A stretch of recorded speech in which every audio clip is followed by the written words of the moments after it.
చెప్పులు వేసుకోకూడదండి.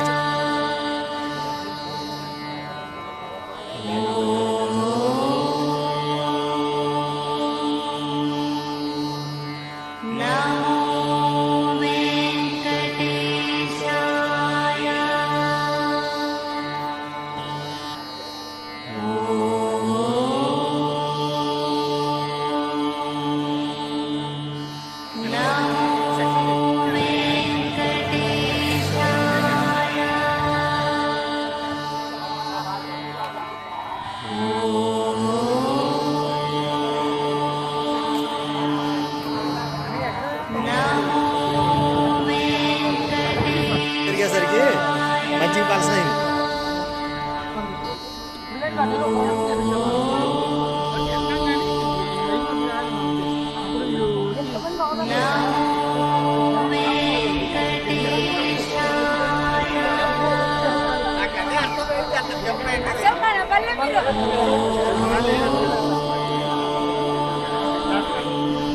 డాక్టర్ గారు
నుండి రోజు స్వామివారికి తీర్థం తీసుకొచ్చేవారు స్వామి.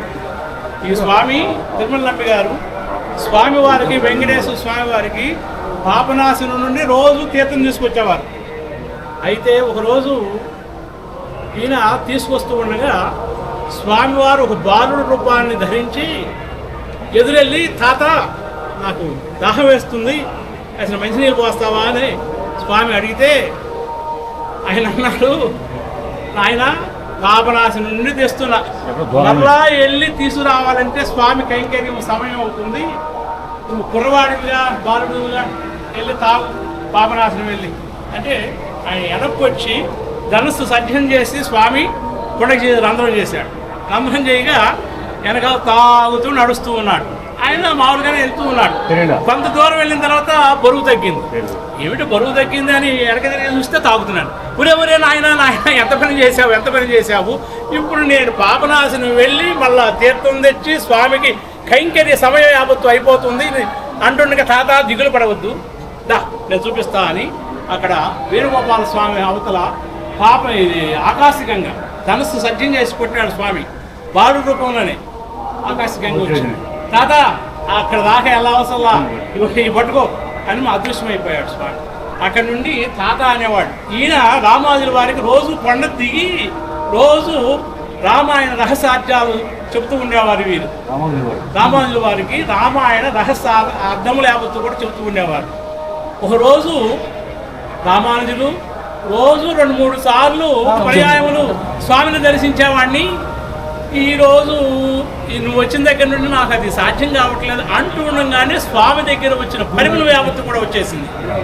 రామానుజులు స్వామి దగ్గర ఉన్నటువంటి పరిమళ యావత్తు కూడా వచ్చేసింది. అదేమిటి రామానుజులు స్వామి పరిమళం వచ్చేసింది అంటూ ఉండగానే స్వామి ప్రత్యక్షమయ్యారు. స్వామి ప్రత్యక్షమయ్యి, తిరుమల నంబి నువ్వేం దిగులు పడవద్దు, నేను ఇక్కడ పాదములు స్థాపిస్తున్నాను అని అలిపిరి దగ్గర పాదములు ఆయనే స్థాపించారు. స్వామి ఈయన కొరకు రోజు దర్శనం ఉండటం లేదు, రామానుజుల వారు వచ్చారని ఈయన కొరకు అక్కడ ఆ పాదములు విడిచిపెట్టారు. ఇప్పటికి మరి మనం అలిపిరి దగ్గర పాదములు వీరి మూలానే అక్కడ పాదములు పాదుకులు అన్ని కూడా అక్కడ సంప్రాప్తించింది.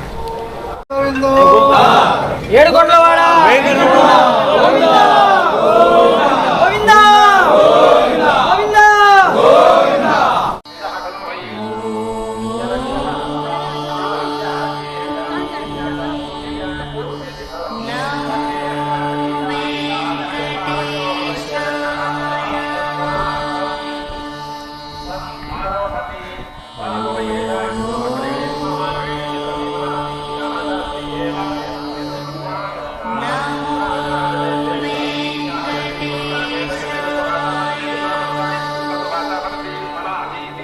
Bye.